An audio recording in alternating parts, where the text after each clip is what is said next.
कृष्ण कहते हैं, इस संसार में ज्ञान से बढ़कर कोई भी पवित्र वस्तु नहीं है। और शायद यही कारण है कि दुनिया के सबसे महान अवतार होने के बावजूद भी कृष्ण और बलराम ने गुरुकुल में जाकर एक साधारण शिष्य की तरह ज्ञान प्राप्त किया। नमस्कार दर्शकों, आप देख रहे हैं भक्ति की कहानियाँ, जहाँ कथा नहीं अनुभव होता है। कल्पना कीजिए, मथुरा की धरती पर अभी अभी अत्याचारी कंस का अंत हुआ है, चारों ओर शांति लौट आई है। लेकिन दुनिया के सबसे शक्तिशाली अवतार होने के बावजूद भी भगवान कृष्ण और उनके बड़े भाई बलराम एक साधारण बालक की तरह गुरुकुल जाने का निर्णय लेते हैं, क्योंकि धर्म सिखाता है कि ज्ञान बिना जीवन अधूरा है।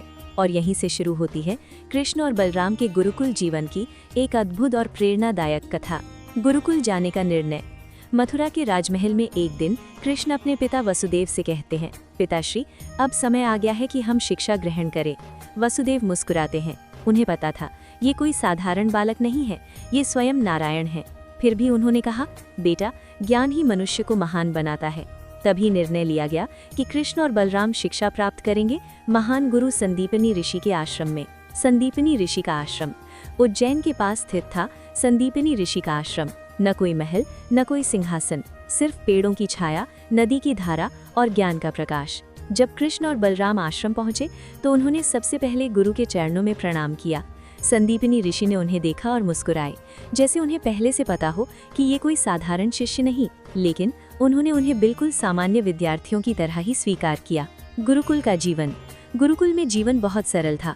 सुबह सूर्योदय से पहले उठना, नदी में स्नान करना, फिर गुरु की सेवा करना।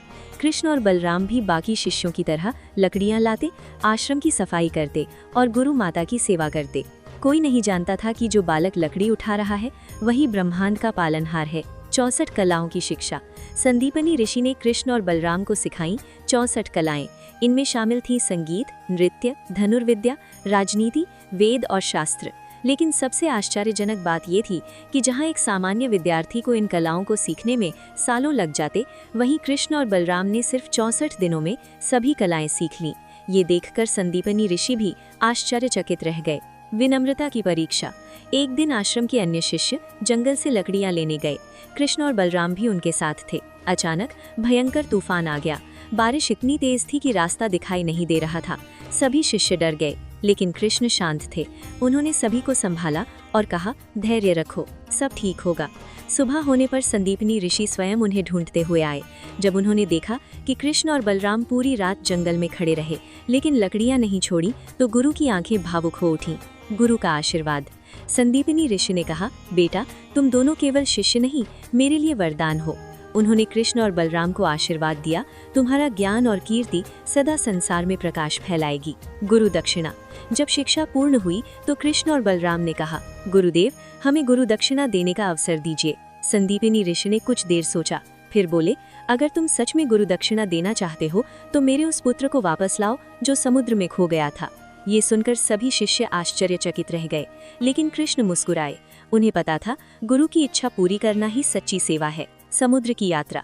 कृष्ण और बलराम समुद्र के पास पहुंचे। उन्होंने समुद्र देव से पूछा कि गुरुपुत्र कहाँ है।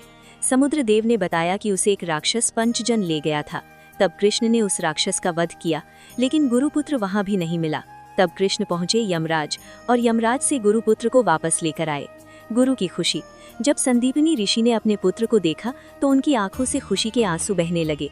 उन्होंने कृष्ण को गले लगा लिया और बोले, आज तुमने सिद्ध कर दिया कि सच्चा शिष्य वही है जो गुरु की इच्छा को अपना धर्म मानता है। समापन। कृष्ण और बलराम ने हमें सिखाया कि चाहे हम कितने भी महान क्यों न हो, ज्ञान के सामने हमेशा विनम्र रहना चाहिए और गुरु का सम्मान हमारे जीवन की सबसे बड़ी शक्ति है। लेकिन कृष्ण का जीवन यहाँ रुकने वाला नहीं था।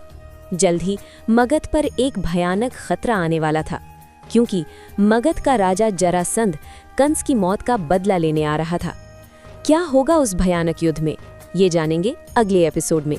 यदि ये कथा आपको पसंद आई हो तो लाइक करें, शेयर करें और सब्सक्राइब करें। भक्ति की कहानियाँ, जहाँ कथा नहीं अनुभव होता है। बने रहें भक्ति की कहानियाँ परिवार के साथ। धन्यवाद। अगर आपको हमारी स्टोरी वीडियो अच्छी लगी हो तो हमारे वीडियो को लाइक करें, चैनल को सब्सक्राइब करें और अपने फ्रेंड्स के साथ भी शेयर कीजिए और कमेंट में बताइए कि कैसी लगी आपको ये स्टोरी। धन्यवाद।